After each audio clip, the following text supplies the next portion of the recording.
کل قیامت کا دن ہوگا، سورج 1 میل کی دوری پر ہوگا، اللہ تعالیٰ اپنے کچھ بندوں کو اپنے عرش کا سایہ دے گا، ان خوش نصیب بندوں میں ایک بندہ وہ بھی ہوگا وَرَجُلٌ تَصَدَّقَ بِصَدَقَةٍ فَأَخْفَاهَا حَتَّى لَا تَعْلَمَ شِمَالُهُ مَا تُنْفِقُ يَمِينُهُ۔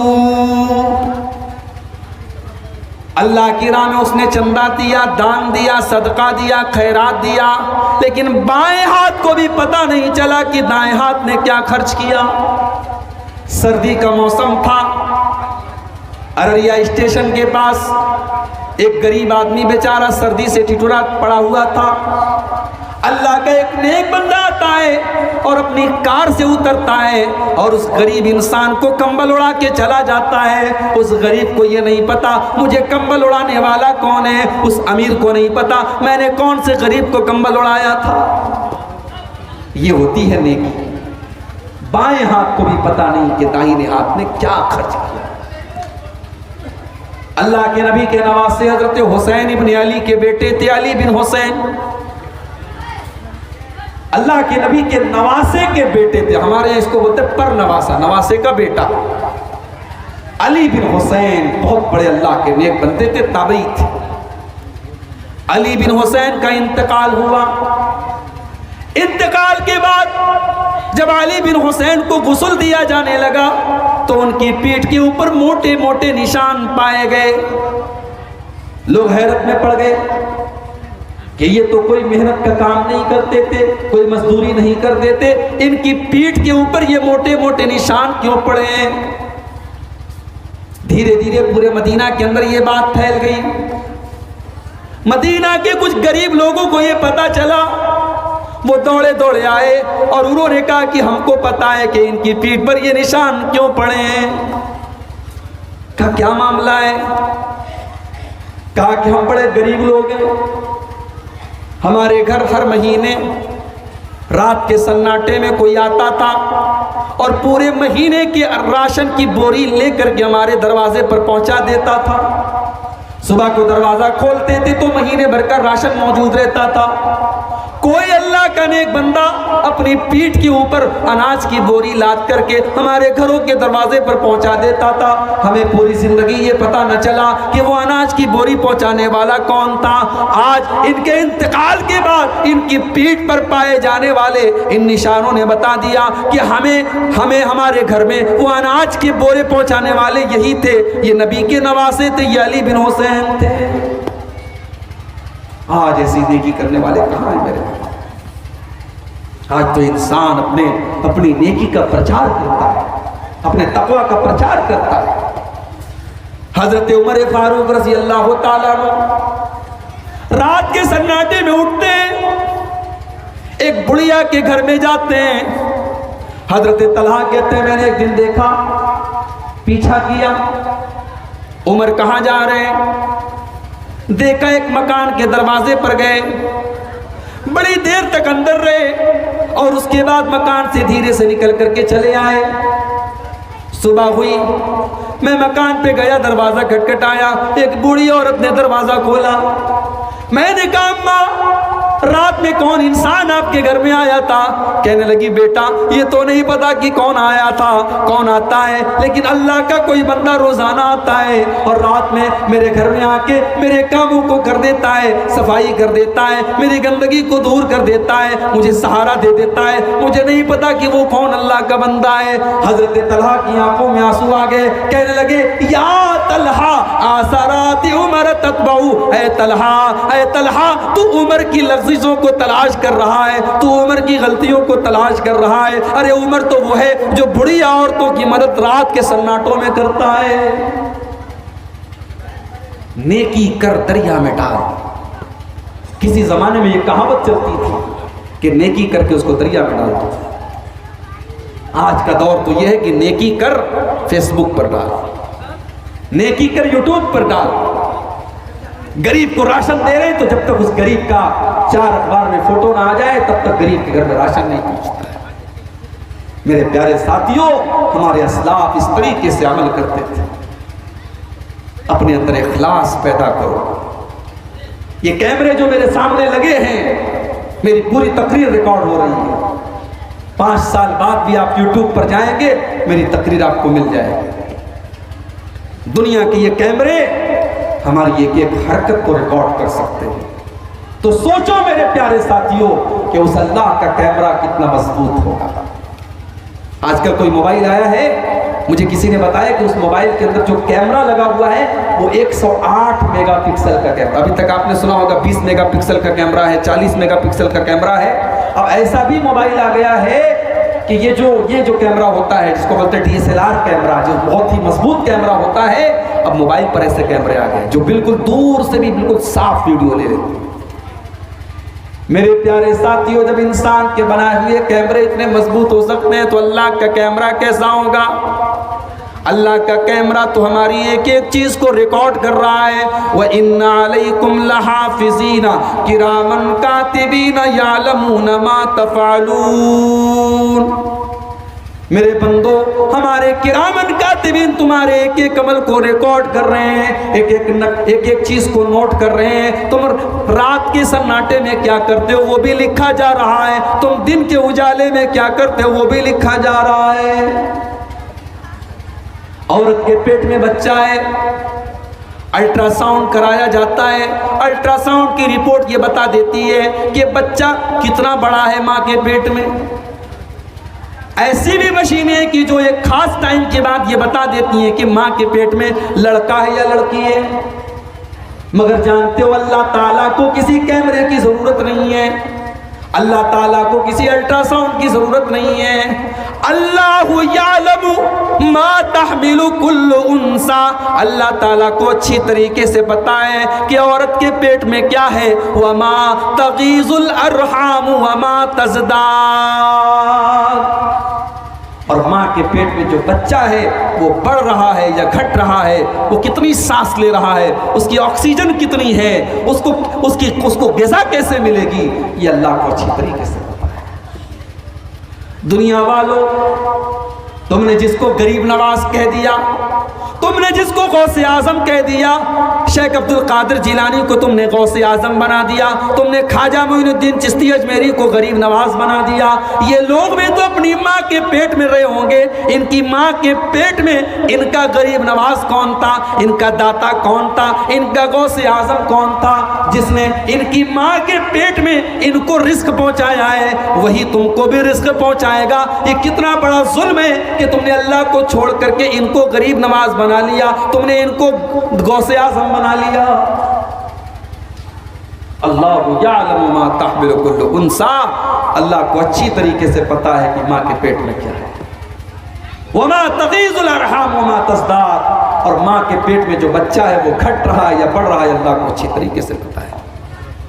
وَكُلُّ شَيْءٍ عِندَهُ بِمِقْدَارٍ, اللہ تعالیٰ کے پاس ہر چیز کا ایک اندازہ ہے, ہر چیز کا ایک ٹائم مقرر ہے. عالم الغیب والشہادت الکبیر المتعال, اللہ تعالیٰ غیب کی باتوں کو بھی جانتا ہے اور سامنے کی باتوں کو بھی جانتا ہے. اللہ بہت بڑا ہے, اللہ بہت بلند ہے. سواء منکم من اسر القول ومن جہر به ومن هو مستخف باللیل وسارب بالنہار. ہم زور سے کوئی بات کہتے ہیں, اللہ اس کو بھی سن لیتا ہے. ہم چپکے سے کوئی بات کہتے ہیں, اللہ اس کو بھی سن لیتا ہے. اللہ کے نبی اپنے گھر میں بیٹھے ہوئے ہیں, ایک عورت آتی ہے, دروازہ کھٹکھٹاتی ہے. اللہ کے نبی دروازہ کھولتے ہیں. کیا بات ہے؟ اے اللہ کے نبی, میرا نام خولہ بنت ثعلبہ ہے, میرے شوہر کا نام عبادہ بن صامت ہے. اے اللہ کے نبی, میرے کئی بچے ہیں, میں ادھیڑ ہو چکی ہوں. اے اللہ کے نبی, میرے شوہر نے غصے میں ایک دن مجھ سے یہ کہہ دیا, انت کزار امی علی, کہ تو میرے لیے ویسی ہے جیسے میری ماں کی پیٹھ ہے. اے اللہ کے نبی, میں بڑے بڑے صحابہ کے پاس گئی, سب کہہ رہے ہیں کہ تو اپنے شوہر کے لیے حرام ہو چکی ہے, طلاق ہو گیا, اب تو اپنے شوہر کے ساتھ نہیں رہ سکتی. اے اللہ کے نبی, میری جوانی ختم ہو گئی، ان بچوں کو لے کر کے میں اس عمر میں کہاں جاؤں گی؟ اے اللہ کے نبی کوئی مسئلہ، اس مسئلے کا کوئی حل بتا دیجیے۔ اللہ کے نبی نے فرمایا کوئی حل نہیں، جاؤ تم یہاں سے، تمہارے شوہر نے تم سے زہار کر لیا، جاؤ یہاں سے، اب تم اپنے شوہر کے ساتھ نہیں رہ سکتی، طلاق ہو گیا، حرام ہو گئی تم اپنے شوہر کے۔ ایسا مت کہیے اللہ کے نبی، میں کہاں جاؤں گی؟ میرے مائکے میں بھی کوئی میری دیکھ بھال کرنے والا نہیں، میں ان بچوں کو لے کر کے کہاں جاؤں گی؟ کوئی تو حل ہوگا، کوئی تو راستہ ہوگا۔ اللہ کے نبی کہتے ہیں چلی جاؤ یہاں سے۔ وہ عورت کہتی ہے کوئی راستہ نکال دیجئے۔ وہ عورت اللہ کے نبی سے جھگڑا کر رہی تھی، بحث کر رہی تھی۔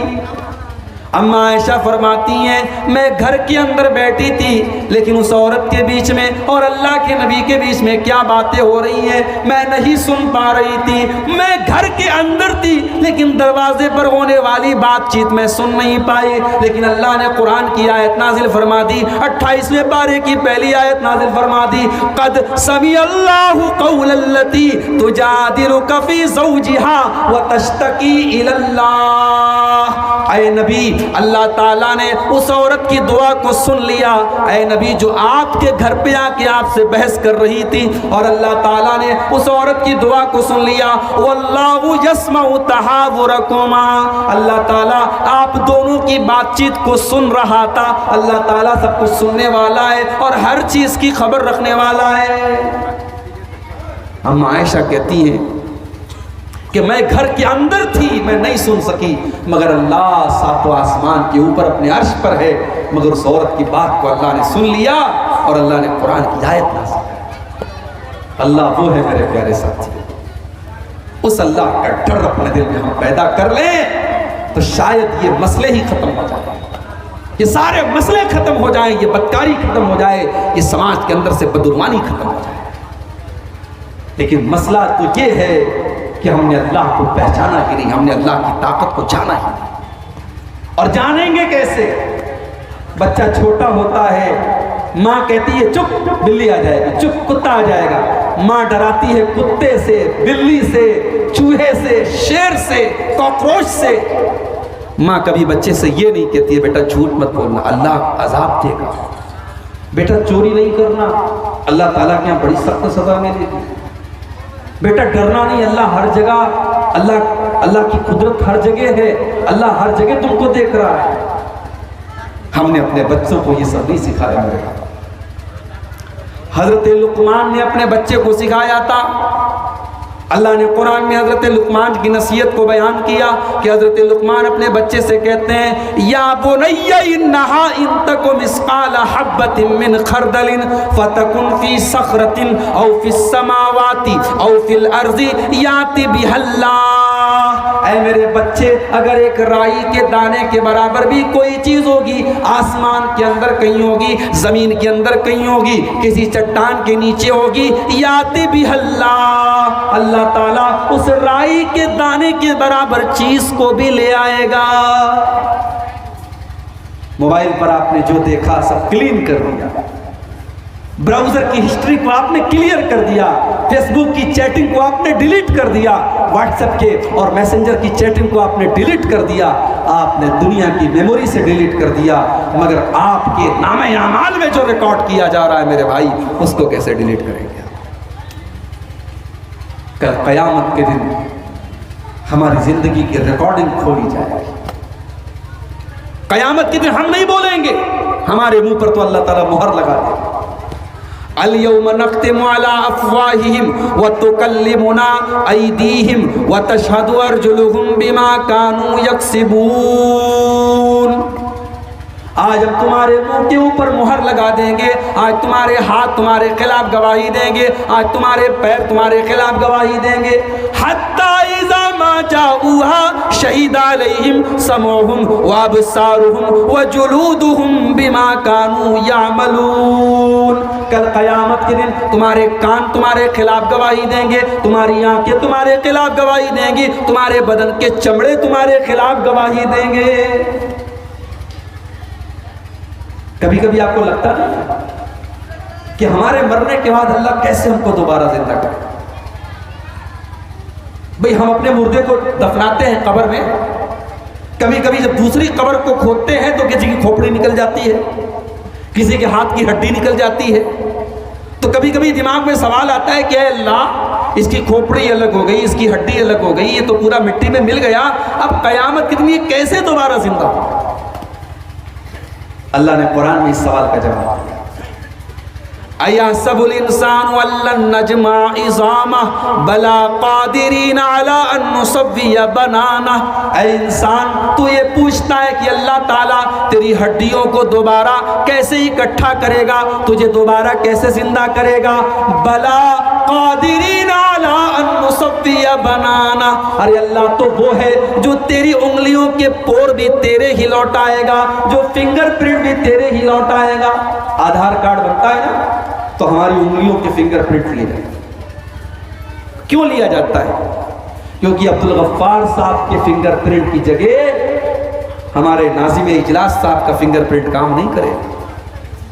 ہر انسان کا فنگر پرنٹ دوسرے سے الگ ہے، اور یہ بھی اللہ کی عجیب قدرت ہے کہ دنیا میں کروڑوں انسان ہیں، مگر دنیا میں کوئی دو انسان بھی ایسے نہیں ہیں جس کے انگوٹھے اور انگلیوں کا نشان سیم ایک جیسا ہو، سب کا الگ الگ ہے۔ اسی لیے موبائل پر ہم لوگ جب فنگر لاک لگاتے ہیں تو ہمارے فنگر سے ہی ہمارا موبائل کھلتا ہے، دوسرے سے نہیں کھلتا ہے، سب کی انگلیوں کے نشان الگ الگ ہے۔ اللہ کہہ رہا ہے کہ تم ہڈیوں کی بات کرتے ہو، ہم تو تمہارے فنگر پرنٹ بھی تمہارے ہی لوٹائیں گے، تمہاری انگلیوں کے پور بھی تمہارے ہی لوٹائیں گے، کسی اور کو نہیں لوٹائیں گے۔ میرے بھائیوں، میرے عزیزوں، میرے بزرگوں، دنیا کے کیمرے کی ریکارڈنگ میں کچھ چیزیں مس ہو سکتی ہیں، مگر اللہ کے کیمرے میں کوئی چیز مس نہیں ہو سکتی ہے۔ اس اللہ سے ہمیں اور آپ کو ڈرنا چاہیے، اور وہ اللہ کل قیامت کے دن ہماری تنہائی، ہم نے پبلک پلیس میں کیا کیا، ہم نے پرائیویٹ میں کیا کیا، ہم نے اکیلے میں کیا کیا، وہ سب کچھ ہمارے سامنے رکھ دے گا۔ ایک آخری بات بیان کر کے بات ختم کرنے جا رہا ہوں۔ ابن ماجہ کی یہ حدیث آپ اپنے سامنے رکھیے، اللہ کے پیارے نبی جناب محمد رسول اللہ صلی اللہ علیہ وسلم فرماتے ہیں، لَأَعْلَمَنَّ أَقْوَامًا مِّنْ أُمَّتِي يَأْتُونَ يَوْمَ الْقِيَامَةِ بِحَسَنَاتٍ أَمْثَالَ جِبَالِ تِہَامَةَ بِيضًا، میری امت کے کچھ لوگ قیامت کے دن آئیں گے، پہاڑوں کے برابر نیکی لے کر کے آئیں گے، پہاڑوں کے برابر نیکی لے کر کے آئیں گے، روزہ لے کر کے آئیں گے، نماز لے کر کے آئیں گے، زکوٰۃ لے کر کے آئیں گے، حج لے کر کے آئیں گے، عمرہ لے کر کے آئیں گے، فَيَجْعَلُهُ اللَّهُ عَزَّ وَجَلَّ هَبَاءً مَنْثُورًا، لیکن اللہ تبارک و تعالیٰ ان کی نیکیوں کو ہوا میں اڑا دے گا، ان کی نیکیوں کو ختم کر دے گا، برباد کر دے گا۔ حدیث کے راوی حضرت ثوبان رضی اللہ عنہ۔ آپ کے ہاں یہ نام رکھا جاتا ہے ثوبان؟ کسی کا نام سنا ہے آپ نے؟ عام طور سے لوگ نام نہیں رکھتے۔ ابھی بنگال کے ایک جلسے میں میں گیا، ایک مولوی صاحب بیچارے چندہ کر رہے تھے، انہوں نے چندے میں کہا ٹنکو نے مسجد میں اتنا چندہ دیا، رنکو نے اتنا چندہ دیا، ببلو نے اتنا دیا، گڈو نے اتنا دیا، یہ نام انٹو نے اتنا دیا، یہ نام رکھے جاتے ہیں مسلمانوں کے۔ کچھ لوگ تو بس ایسے ہی نام رکھ لیتے ہیں۔ علماء سے نام پوچھا کرو میرے بھائیوں، اور صحابہ کے نام پر اور نبیوں کے نام پر اپنے بچوں کے نام رکھا کرو۔ صحابہ کے نام پر تو آنکھ موند کر کے اپنے بچوں کا نام رکھیا، بڑا اچھا نام ہے۔ جن کی نئی نئی شادی ہوئی ہو یا جن کے گھر میں بچہ پیدا ہونے والا ہو، یہ نام نوٹ کر لو، بچہ پیدا ہو تو یہ نام رکھ لینا، ثوبان بہت پیارا نام ہے، اللہ کے نبی کے صحابی کا نام ہے۔ حدیث کے راوی حضرت ثوبان ہے، کہتے ہیں اللہ کے نبی، آپ کا یہ کہنا ہے کہ پہاڑوں کے برابر نیکی لے کر کے آئیں گے، ساری نیکیاں برباد ہو جائیں گی۔ اے اللہ کے نبی، صفہم لنا وجلہم لنا، ذرا کھول کھول کر کے بتا دیجئے وہ کون لوگ ہوں گے تاکہ ہم ان کی طرح نہ ہو جائیں۔ آپ نے فرمایا اما انہم اخوانکم ومن جلدتکم، اے ثوبان وہ تمہارے ہی بھائی ہوں گے، وہ بھی مسلمان ہوں گے، وہ بھی تمہارے ہی جیسے لوگ ہوں گے، وہ نماز بھی پڑھیں گے، وہ روزہ بھی رکھیں گے، وہ راتوں کو عبادت بھی کریں گے۔ بس ایک بات کی کمی ہے، کیا کمی ہوگی؟ وَلَكِنَّهُمْ إِذَا خَلَوْا بِمَحَارِمِ اللَّهِ انْتَهَكُوهَا، جب وہ اکیلے میں ہوں گے، جب وہ تنہائی میں ہوں گے، جب کوئی دیکھنے والا نہیں ہوگا، جب کوئی ریکارڈنگ کرنے والا نہیں ہوگا، تو وہ اکیلے میں گڑبڑ کام کریں گے، وہ ناجائز کام کریں گے، وہ اللہ کو ناراض کرنے والا کام کریں گے۔ جب سے یہ موبائل آیا، جب سے یہ سوشل میڈیا آیا، کہیں بڑا اچھا ایک میں نے فیس بک کے اوپر یا واٹس ایپ کے اوپر بڑا اچھا ایک میسج میں نے پڑھا کہ یہ موبائل ایسے ہی اسمارٹ فون نہیں ہو گیا، یہ بہت ساری چیزوں کو کھا کر کے اسمارٹ ہوا۔